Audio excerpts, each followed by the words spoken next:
Chers amis, bonjour. Nous sommes le jeudi 11 septembre 2025. Il est 9h30. Quelques news de l'Arménie d'Artsakh et de la diaspora arménienne. Le ministre arménien de la Défense, Soulen Babikan, a félicité Sébastien Lecornu, ex-ministre des Armées de la République française, pour sa nomination au poste de Premier ministre. Voilà. Et salué son rôle dans le partenariat stratégique entre l'Arménie et la France. Je félicite chaleureusement Sébastien Lecornu pour sa nomination au poste de Premier ministre de la République française. Je lui exprime ma profonde gratitude pour notre excellente coopération et pour son importante activité au sein du ministère français des Armées, contribuant au renforcement de l'amitié et du partenariat stratégique entre l'Arménie et la France, indiqué dans un message sur X, Soulen Babikan, le ministre arménien de la Défense. Voilà. L'Arménie salue la nomination également donc Arat Mirzoyan et Nikol Pachinian, le Premier ministre arménien. Le Premier ministre arménien qui a affirmé lors de la séance questions-réponses à l'Assemblée nationale d'Arménie, donc hier, le Premier ministre arménien Nikol Pachinian, répondant à une question d'Emma Palian sur le départ du catholicos Kalekin de Dechmiadzin, a précisé qu'il envisagerait un grand événement à caractère spirituel sur la place centrale d'Echmiadzin. Donc une manifestation pour Pachinian pour le départ de Godrich Nersisian du catholicos Kalekin II. Les questions de calendrier, d'organisation et de fonds sont actuellement en discussion au gouvernement arménien. Cet événement doit avoir un contenu spirituel, il n'y aura pas de discours politique. L'objectif de ce processus n'est ni l'intrigue, ni la résolution d'un problème personnel. Son objectif est exclusivement spirituel. L'Église est notre sanctuaire. Nous ne pouvons pas jeter nos perles au pourceau. Il n'y aura pas de compromis. Je dis sans détour, Godrich Nersisian doit partir. Plus tôt il partira, mieux ce sera. Cela ne servira à rien, cela ne sauvera rien, a déclaré Nikol Pachinian, voilà, qui exige le départ du catholicos Kalekin II d'Echmiadzin. Il maintient, il dit que c'est pas politique, or c'est purement politique. Il place sur l'angle spirituel, il n'y a rien de spirituel dans cela. Il veut se faire défenseur de l'église arménienne pour non-respect donc des règles de l'église par le catholicos Kalekin II. Mais est-ce à lui de faire cela, mes amis? Voilà, donc sans doute pas. Que lui s'occupe de son gouvernement, qui s'occupe de ces négociations de paix qui sont pas dans de très très bonnes, comment dirais-je, sont pas si optimistes.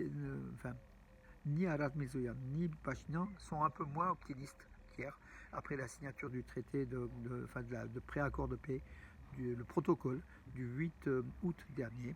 Donc ils affirment que le conflit, Arat Mirzoyan a affirmé que le conflit arméno-azerbaïdjanais n'est toujours pas entièrement résolu, bien évidemment, avec aussi des provocations d'Aliyev et de l'Azerbaïdjan qui parle toujours du corridor du Zangezur au lieu de parler de la route Trump pour titiller, pour essayer de grignoter, pour essayer d'embêter encore plus Yerevan et peut-être de gagner encore en pression sur Yerevan afin que l'Arménie change sa constitution et peut-être cède aussi des pans entiers de demandes face à l'Azerbaïdjan, notamment à la frontière.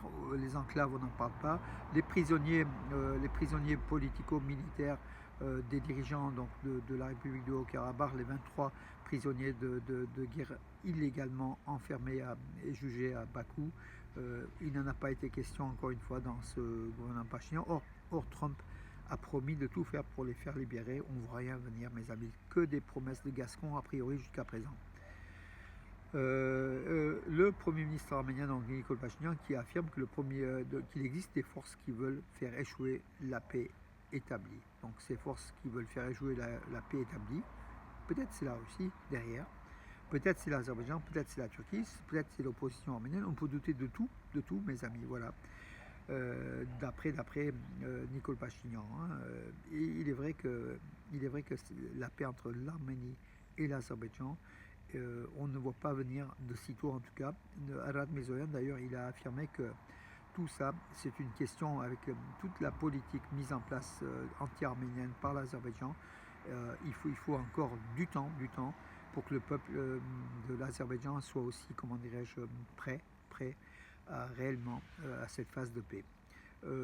Entre-temps, toujours, Yerevan envisagerait des contrôles frontaliers automatisés aux frontières de l'Arménie, tant avec l'Iran que la Turquie, donc voilà, donc Yerevan désire que la Géorgie, par ces contrôles automatisés, donc les forces de sécurité des gardes frontières de l'Arménie interviendront que dans des cas utiles ou extrêmes. Voilà, le reste du temps, tout se ferait de façon automatisée, pour éviter peut-être des contacts entre soldats arméniens et, azerbaïdjanais, pour faire plaisir une nouvelle fois à Aliyev. Donc voilà, on se demande ce qu'il y a derrière ces contrôles automatisés. En tout cas, ça semble un petit peu bizarre. Voilà. Serge Sarkissian, le troisième président de la République d'Arménie destitué en mai 2018, il affirme qu'il plaide pour un vote de défiance à l'égard du gouvernement arménien, donc la destitution du gouvernement Pachinian et de nouvelles élections. Voilà, donc c'est ce que désire l'opposition, mais cette opposition ne représente pas aujourd'hui quand même une majorité.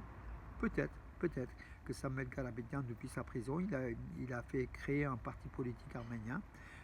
Peut-être qu'il pourra faire quelque chose d'ici quelques mois seulement. Il est toujours en prison, donc sa détention a été poursuivie, prolongée. Je pense que Pachinian fera tout pour qu'il ne sorte pas de la prison avant les élections législatives de 2026, afin que Pachinian n'ait pas un dangereux opposant face à lui. Donc Samuel Karapetyan, aujourd'hui, il me semble, c'est le seul capable de renverser Pachinian si jamais il est libéré, ou si jamais son parti se développe. Voilà, pour exprimer tous les mécontents. Enfin, c'est pas vraiment pour Samuel Karapetyan qui viendront pour voter contre.